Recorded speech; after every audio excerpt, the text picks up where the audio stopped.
Hello, welcome or welcome back. Glad to have you as always, either way. Happy Friday if you are tuning in on Friday. Happy any other day of the week if you are tuning in from the broad liminal space that is the internet on any other day. But it's time to talk about a book.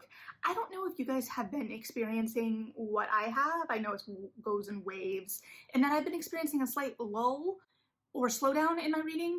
I wouldn't call it like a full slump.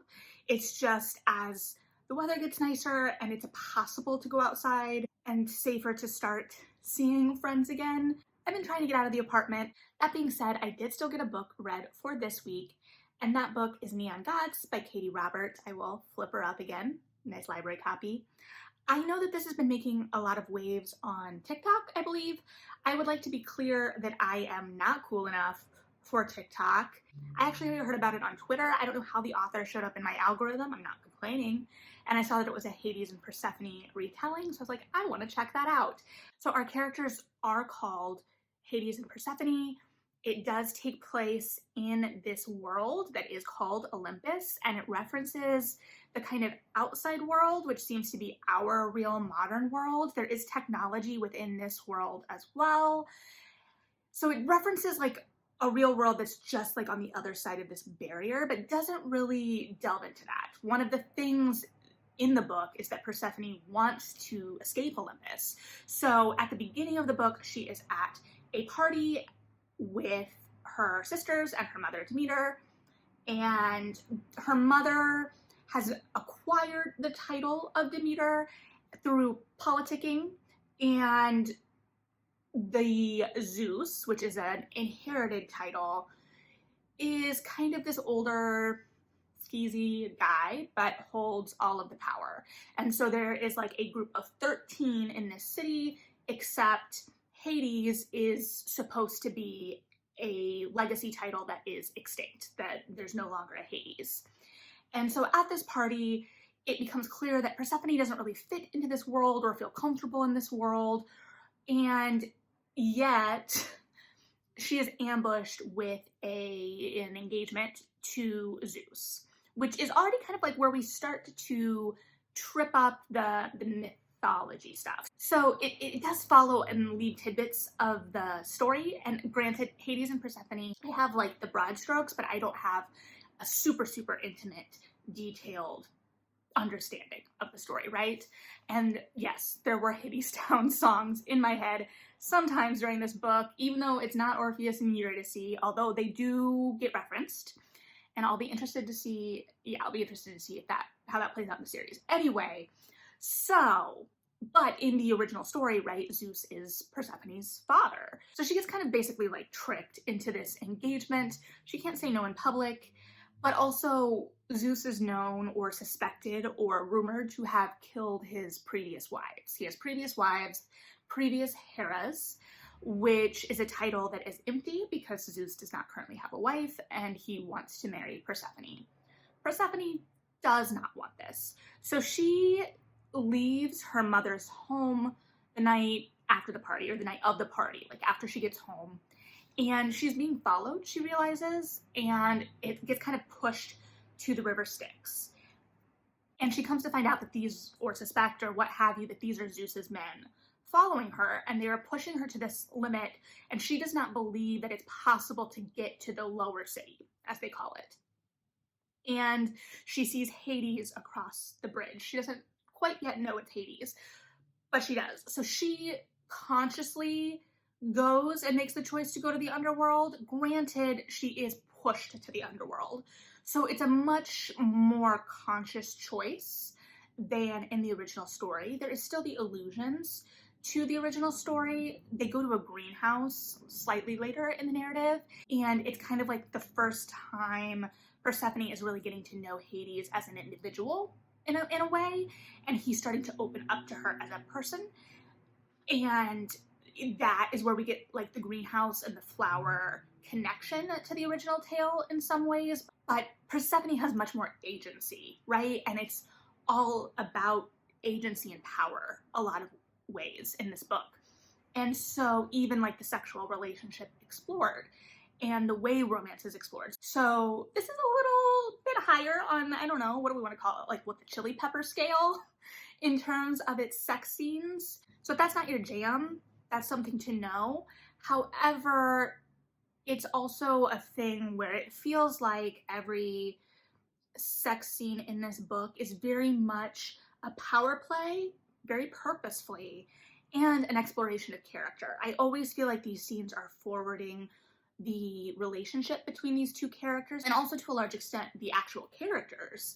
They are discovering things about themselves, they are letting down walls, they are realizing and or coming into their own power, they are accepting companionship and help and putting their trust in another person in a myriad of ways. And so there is a lot of complexity to scenes that on the surface are just very hot, right? Like there's a lot going on there, but there's a lot going on there. And I found that really interesting. I will say all of that was a large chunk of the novel. And so in many ways, it was a much more internal novel than I was expecting. We kind of like the wide swath brushstrokes of this world, but not the finer details, it didn't always feel like. And in these retellings, I think there's both a strength and a weakness in some cases when readers are coming in with outside knowledge, right? When you are coming in with like centuries of canon and like intertextual dialogue around these stories, there are certain things that you can just kind of like wink and nod and move on with. Like Persephone chooses her safe word and it's pomegranate. And that's all we get. We never return to that. But those who know even a little bit about the story can track that and go, oh, pomegranate, Hades and Persephone, this makes sense. So there are still like things that are twisted, like how Olympus works and the politicking of it, but also the politicking of it still feels true to the kind of gods and goddesses angle. There are other little nods, right? Like Hades starts calling her Little Siren, which sure, in your head, if you know Hadestown even a little bit, which is kind of where I sit, is just a little bit, you keep hearing Little Songbird instead sometimes, and that stinks. But Little Siren is great because I think in the original tale, one of the punishments Demeter has against the, I think, nymphs that were supposed to be guarding Persephone when Hades captures her is that she turns them into sirens. Although the description sounds more like harpies, either way, it feels like a call back, right, to that. So I promise this isn't like a call out, but it's a similar concept of fan fiction. When you are coming to these characters with an existing understanding, you've got kind of a baseline already established, and then there are certain levels of assumption that you can make of the reader. So you're establishing your world still. These characters are still your own. You're putting your own spin on them, but the readers are going to already be bringing some baggage to the table. Now, if there are readers that aren't as familiar with the Hades and Persephone story, that's going to be a little different, but I do think it still follows a lot of tropes of this kind of romance and that kind of like darker romance. It's got that grump and sunshine kind of dynamic, that tortured hero, that hero with a past, that hero that has taken such pride in his strength and not needing help from others, kind of ceding a little control to the heroine or partner, whatever it may be in the story. And so there's that. Now, the trauma in the past bit, I think, is where I have the most like question marks in regards to the world building, and this could be completely on me. So we know that Hades' parents were killed by Zeus, and this is what is fueling a lot of Hades' vendetta against Zeus. So Hades and Persephone team up. I guess I didn't, finish. They team up and they're basically like, okay, we're gonna get back at Zeus. Persephone doesn't want to be married to Zeus, so she needs to be spoiled in his eyes. And he values purity and this persona, this sunshine persona that Persephone has. So they have teamed up. Persephone approaches Hades with this plan that's basically like, make Zeus believe that I'm yours, that you've ruined me, that we're together, and you'll get back at Zeus, and he won't want me anymore, and I can escape once my trust fund comes to maturity or whatever. So the basic idea is that they are going to be doing this for like 3 months. Now here's an interesting thing, all right? So the Hades Persephone myth is like well known, right, for its basis in the explanation of the seasons. And so this is a summer book, but I'm like, why isn't this a winter book? If that's like when they're together, I don't know. I think I may be overthinking the timing of it, but from like a marketing standpoint, maybe they don't think, maybe this is like my dramaturg brain of like everything should like tie together thematically. And I guess it does because like I don't know. But I did have that thought. I'm like, okay, why isn't this a winter book? Especially when it's a little darker, a little colder. But it is also about warming up our characters. I don't know. There's lots of conversations that can be had and arguments that could be made. So Persephone gives the deal, right? Hades takes the deal, and there is an understanding that there's going to have to be a certain level of public intimacy in order to make this work, and what that means.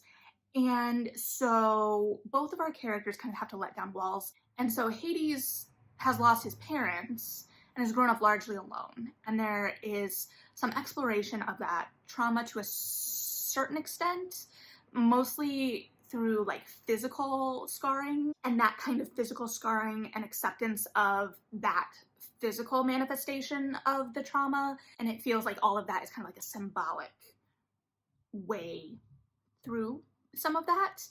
But especially toward the end of the book, there are some things dropped by like Hermes and Dionysus, maybe mostly Hermes, and Dionysus like pop in and out of both worlds, which makes sense to me that those would be the two that would move between the most. We do see Eros. I'm real excited about that one coming up. But one of the 13 made a comment to Hades about Zeus's rationale of sorts, like his twisted rationale for going after Hades and its family, his father particularly, but like how the justification of his mother and him as collateral damage were justified. And there seemed to be more going on there that was like hinted at, but we never really saw the narrative payoff of. And I was a little unsure about that. Like I would have liked to see even a little bit more of the political arena stuff. And I think what we did get was good. And I loved seeing Persephone kind of coming into her power in all of this, because the original myth, there's a lot of agency lacking from Persephone. I know I've used that word a lot, but here we get to see her making the choices, and very literally we do have the split point of view. It is first person, but we do get both Persephone and Hades, which I really enjoyed. And so seeing her kind of make some of these decisions and protect Hades as much as he's protecting her, but in different ways. But again, it all feels very internal sometimes. Like we get to explore the world a little bit. We like go to the market a little and stuff, but it doesn't feel like the full swath. And granted, this is the first entry in a series, so I'm sure we'll continue to push out the bounds of that. And I did like that we got to see that kind of intimacy develop between our characters, but it was much more internal circumstances and much more driven by like the carnal interactions than by like outside instigators. So like Zeus and Demeter are our main outside instigators, but they feel like at arm's length for a long portion. Like there's a lot of talk of when Zeus is going to make his move and what is Zeus's move going to be, but for a while they're at a distance. So I don't know. I enjoyed the intimacy and how we kind of got to move in like slow beats between the two. I really liked both of the characters' interactions with their feelings and with their partner, and how they were considering not only their feelings and even their partner's feelings, but other larger hopes and wants and responsibilities as well, like Persephone's desire to leave Olympus or Hades' responsibility to his people.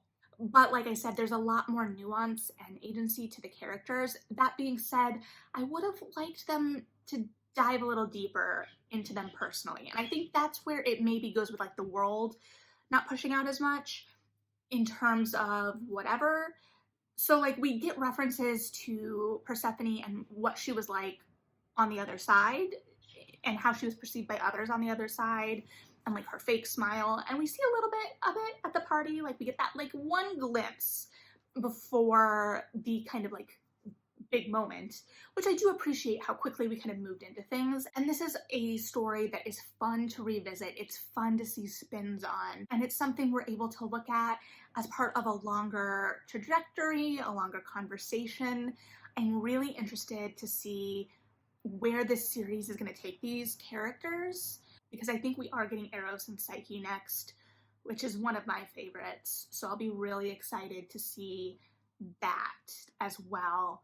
But I think Hades and Persephone is a great starting point, although it's also kind of hard to beat the god of the underworld. And I did like the kind of references, like it talks about her becoming a goddess and stepping into her power, almost ends up describing her as a dark queen. And I'm not ruining anything hopefully here, because it's all rooted in this myth that we kind of know. So it's like, how do these beats change, right? So we know the structure. And when we know the structure to a certain extent, and there were times where I was like, oh, how are we going to play with this? Is this going to be structurally what I think it's going to be?